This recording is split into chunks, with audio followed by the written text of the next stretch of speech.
그러니까 우리 인생에 죽음과 허무라고 하는 것이 밑바닥에 깔려 있지만 그 가운데서도 우리는 어떻게 살아야 될 것인가 하는 것을 오늘 말씀은 우리에게 가르쳐 주고 있습니다.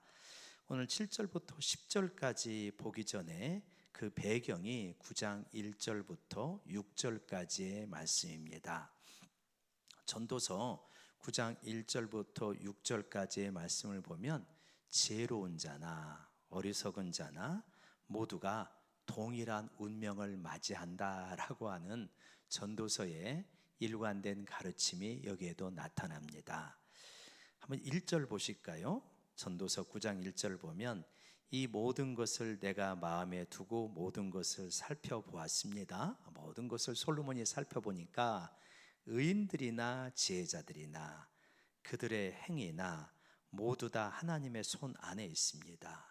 그래서 의인이든 지혜자이든 그들의 행위가 다 하나님의 손 안에 있어서 우리들이 다 알 수가 없다는 것입니다. 하나님의 손 안에 있기 때문에. 그래서 그들이 사랑을 받을지 미움을 받을지 사람이 알지 못하는 것은 모두 그들의 미래의 일들임이니라. 지혜자와 의로운 자가 되면 사랑을 받는 게 당연할 것 같은데 모른다는 겁니다.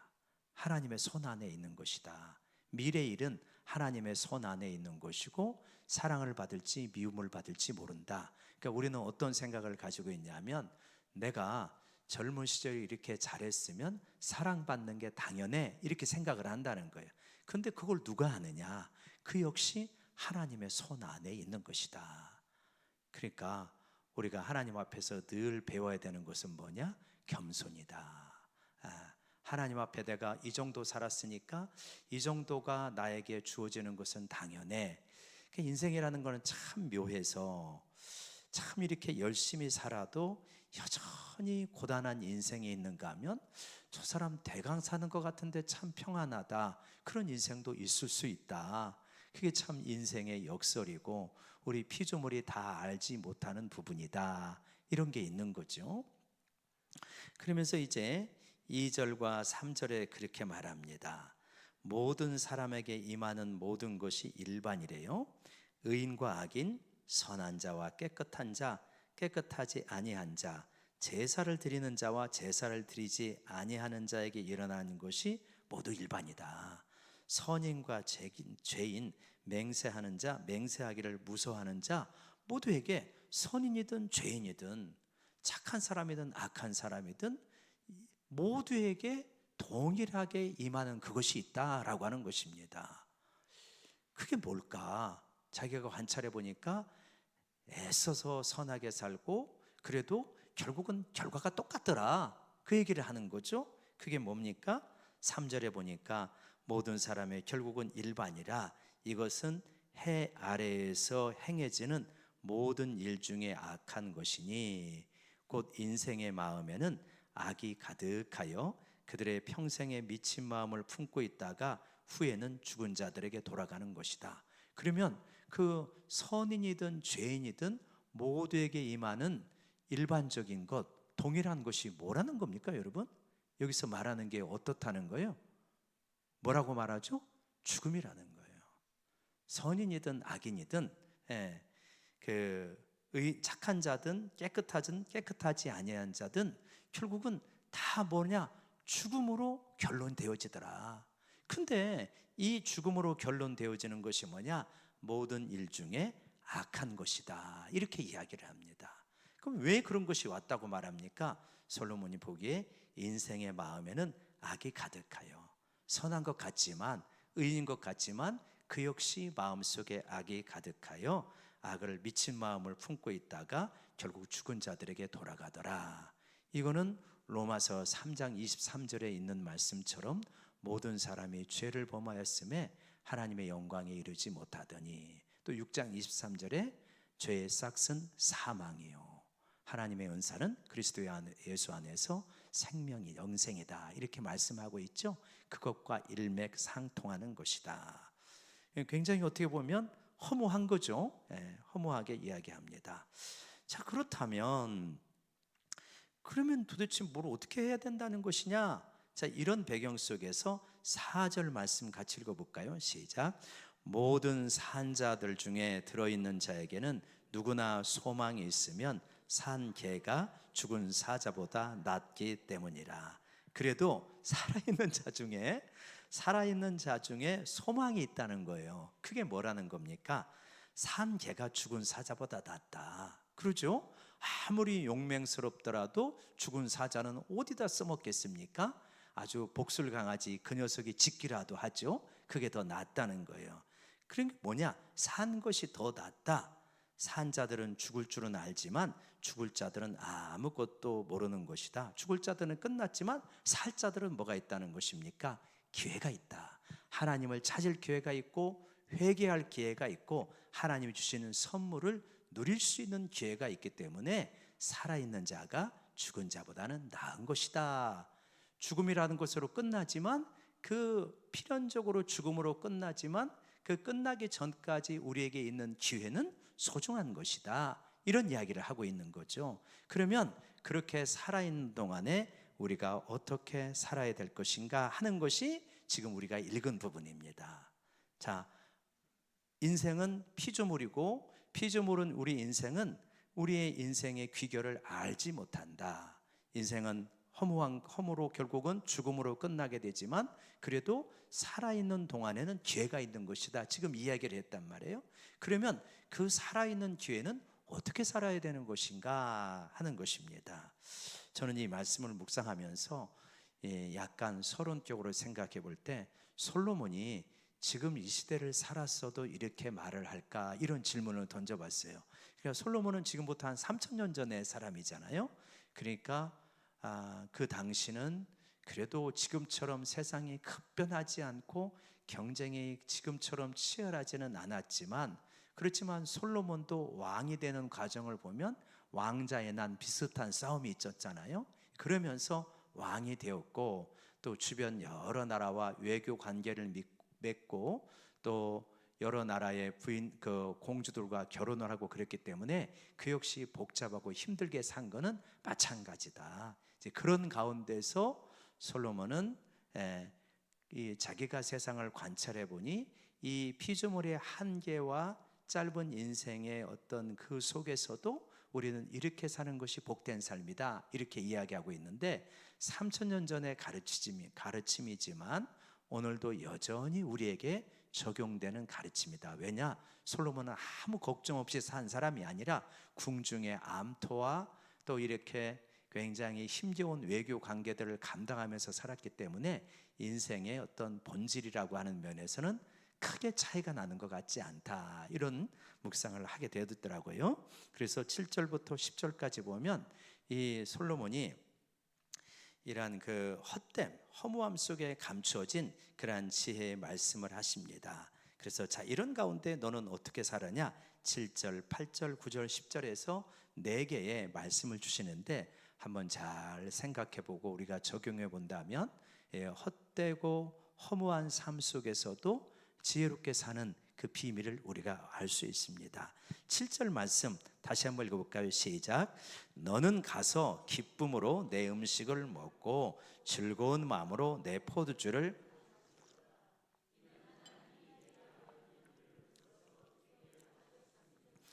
우리 지난주 말씀처럼 어떻게 하라고 합니까? 기쁨으로 내 음식물을 먹고 즐거운 마음으로 포도주를 마셔라. 왜요? 하나님이 내가 하는 일들을 벌써 기쁘게 받으셨기 때문에 이렇게 말씀하고 있습니다. 그러니까 우리 인생의 삶이라고 하는 것은 우리가 억지로 살아가는 삶이 아니다. 왜냐? 하나님이 우리의 삶을 이미 기쁘게 받으셨다는 거예요. 그러니까 우리가 굉장히 약점도 있고 한계도 있고 미숙하기도 하지만 중요한 것은 뭐냐? 하나님께서 나의 삶을 이미 기쁘게 받으셨다. 그러니까 나의 존재를 하나님이 이미 기쁘게 받은 거예요. 그러니까 너는 어떻게 했냐? 너는 하나님이 이 땅에서 준 이 기회 동안에 너의 존재가 유지하게 하는 것이 뭐냐? 먹고 마시는 것이 존재가 유지하는 비밀이잖아요. 그러니까 그 일을 어떻게 해라? 기쁘게 감당해라. 지금 이야기를 하시는 거죠.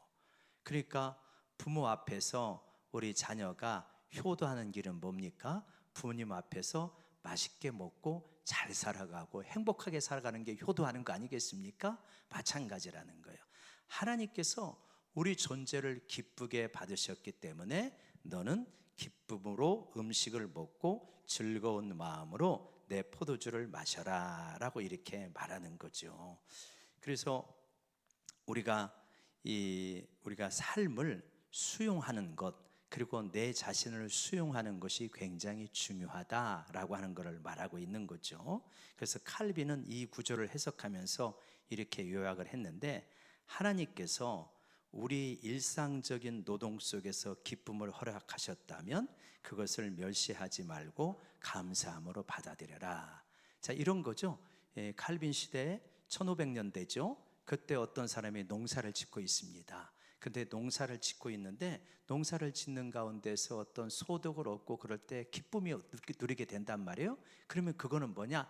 하나님이 주신 기쁨이다. 그러니까 너는 어떻게 해라? 그거를 노동에 하는 일, 농사 짓는 일을 멸시하지 말고 감사로 받아들여라. 지금 이런 이야기를 하고 있는 거죠. 그러니까 우리가 하나님께서 우리 자신을 기쁘게 받으셨기 때문에 우리 존재가 이 땅에 살아가면서 행하게 되는 여러 가지 일상적인 일들이 있지 않습니까? 하나님께서 나를 기쁘게 받아들였다고 한다면 내가 이 땅을 살아가면서 감당하게 되는 일상적인 일들을 어떻게 받아들여라? 즐겁고 기쁘게 받아들여라. 아멘이십니까? 하나님이 우리를 그렇게 받으셨기 때문에. 그러니까 여러분, 우리가 밥을 해서 먹는 것도, 설거지를 하는 것도, 예배 자리에 나오는 것도 반복되는 일상인 것 같지만 그 밑바닥에는 뭐가 있냐? 하나님이 나를 기뻐하고 계시다. 하나님이 나를 기쁘게 수용하고 계신다.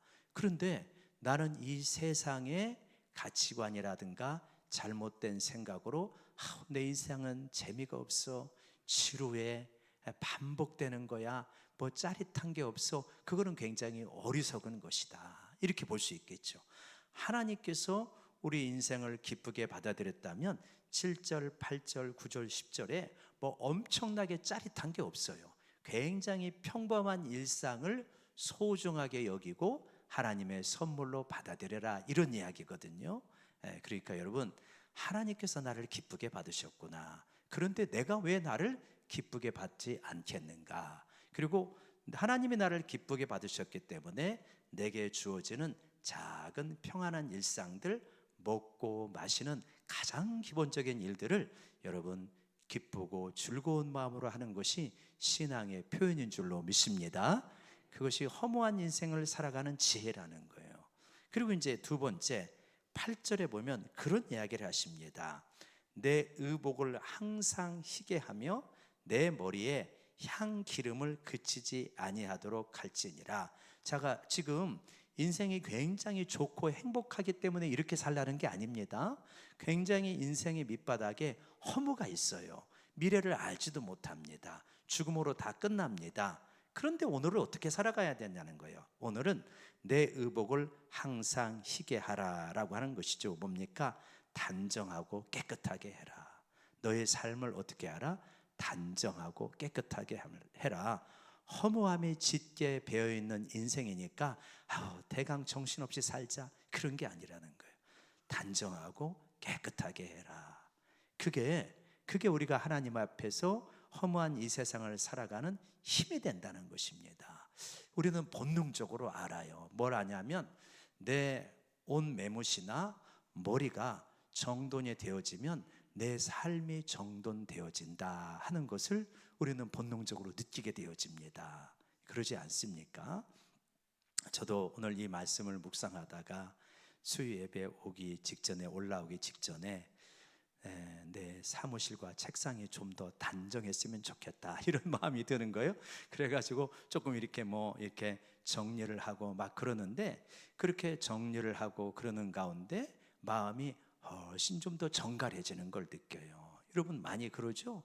그러니까 우리 하나님의 사람들은 어떻게 해야 되냐?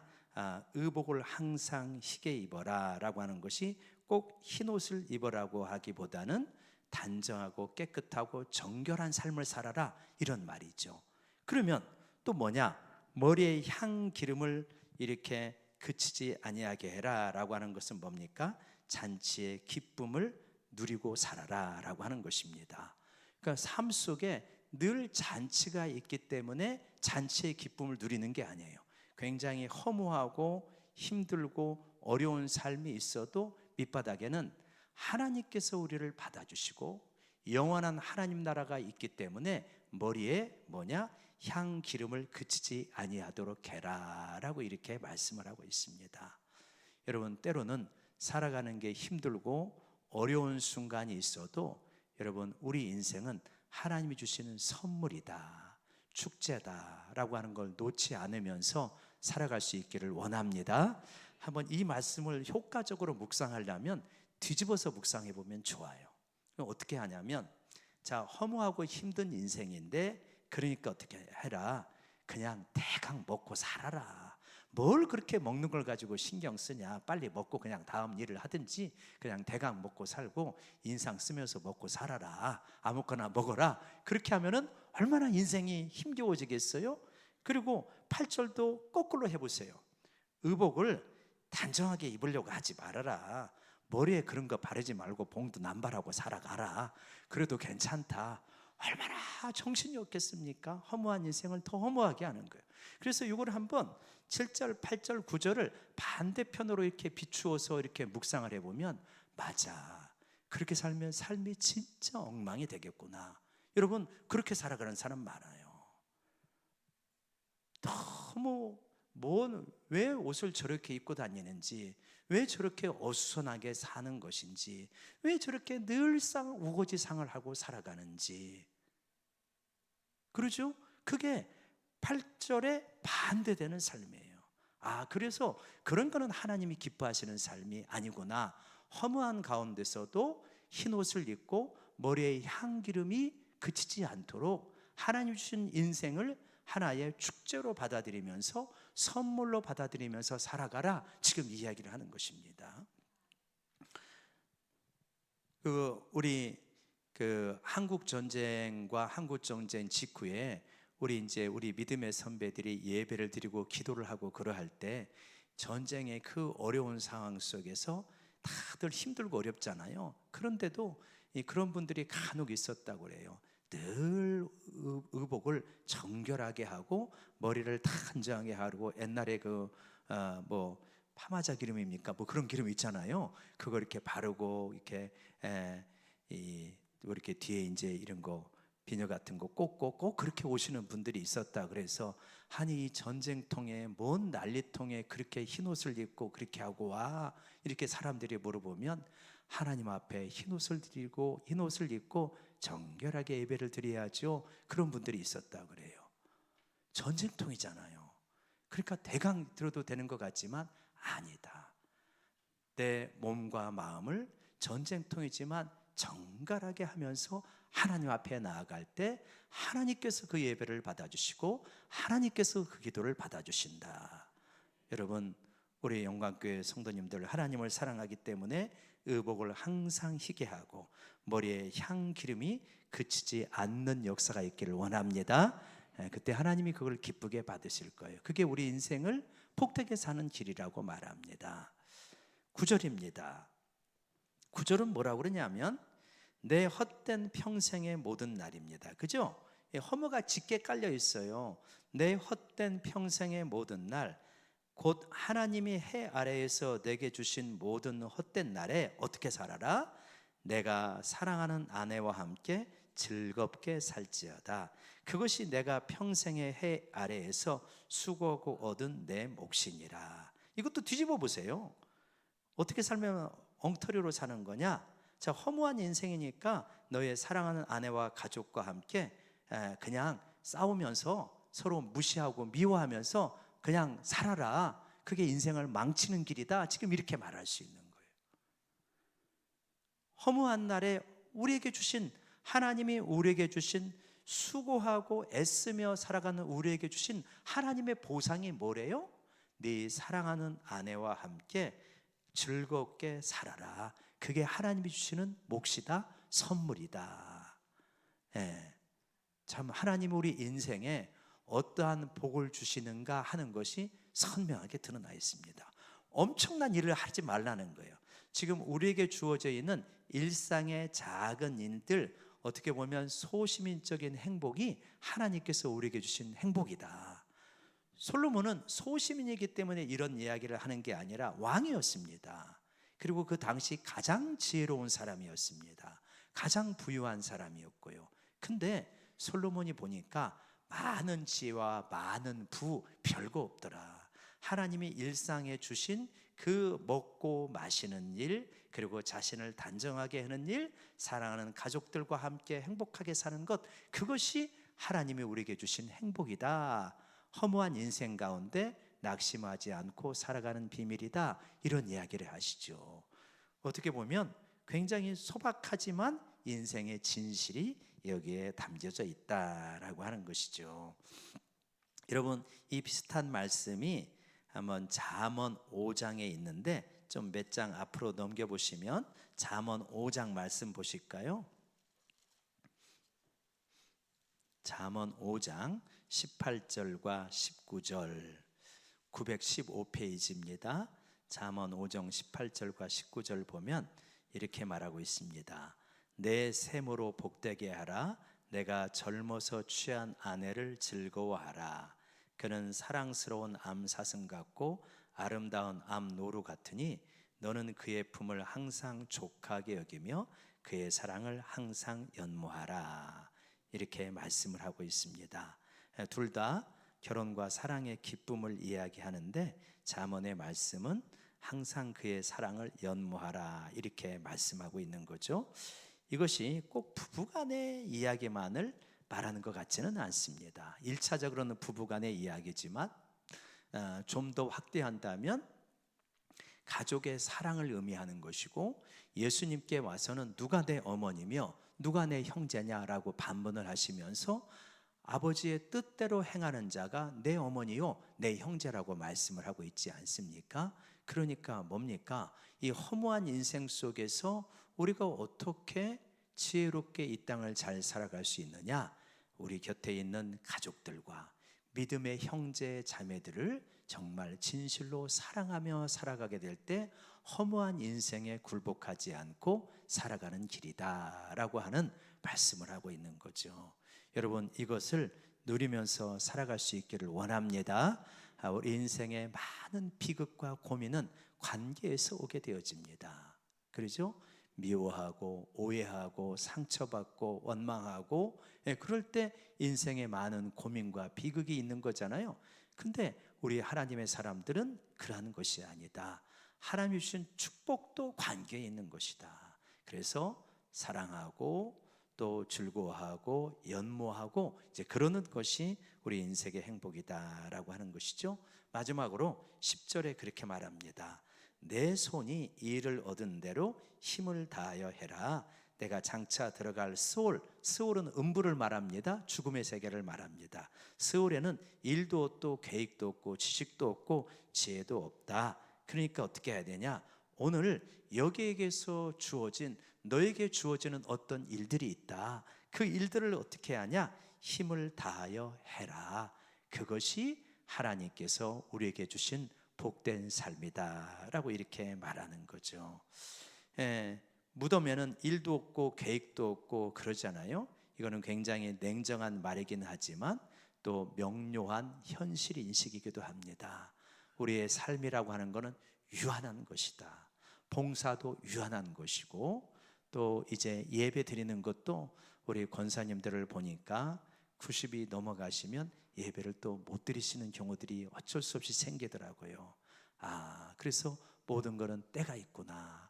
저도 마찬가지 아니겠어요? 아무리 설교를 하고 싶어도 70대가 넘어가면 시켜주는 데가 없어요. 그래서 그렇게 되어 있습니다. 그러니까 왜 이렇게 설교가 자주 오냐? 그렇게 생각할 일이 아니죠. 그렇죠?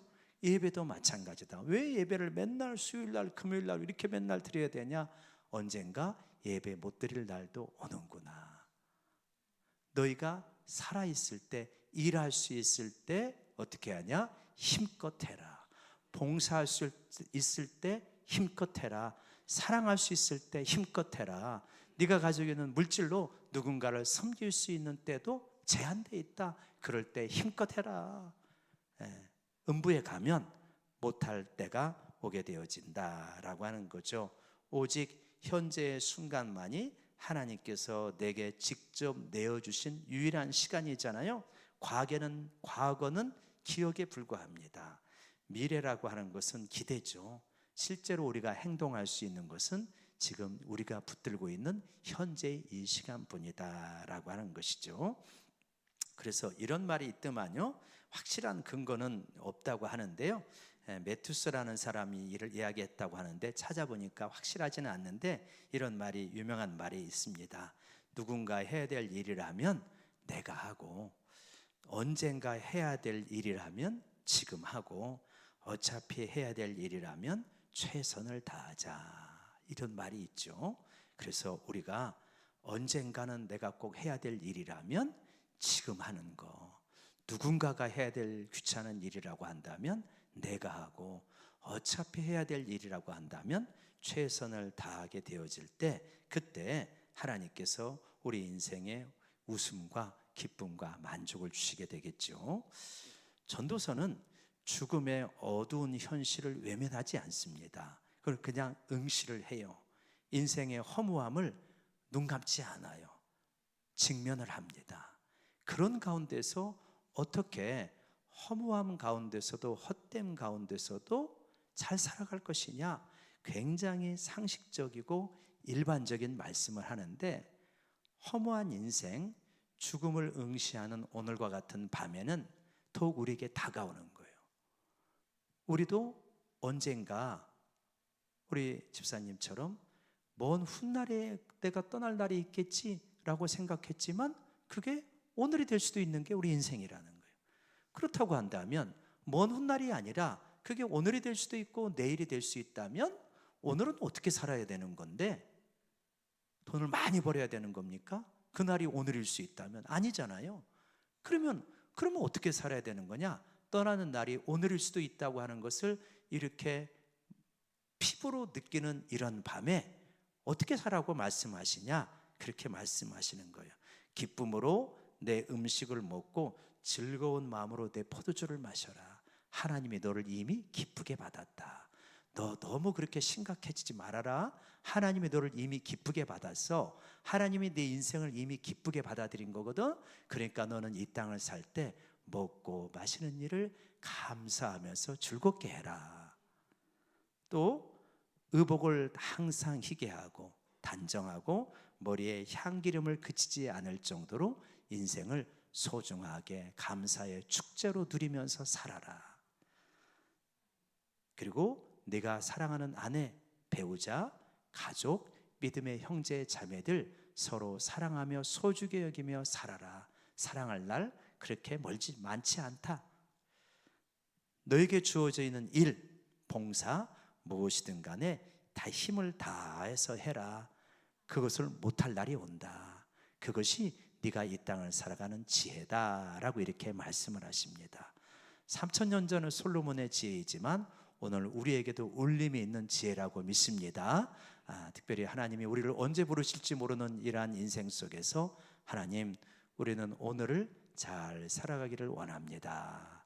이렇게 나아가는 저희가 되었으면 좋겠습니다. 한번 기도할까요? 하나님 아버지, 우리가 이 땅을 살아가면서 어떻게 살아가야 되는지 하나님 솔로몬을 통하여서 말씀해 주심을 감사합니다. 3000년 전의 말씀이지만 오늘같이 복잡하고 경쟁이 심하고 힘겨운 세상에서도 여전히 우리에게 진리의 말씀이요 하나님이 솔로몬을 통하여서 주신 지혜인 줄로 믿습니다.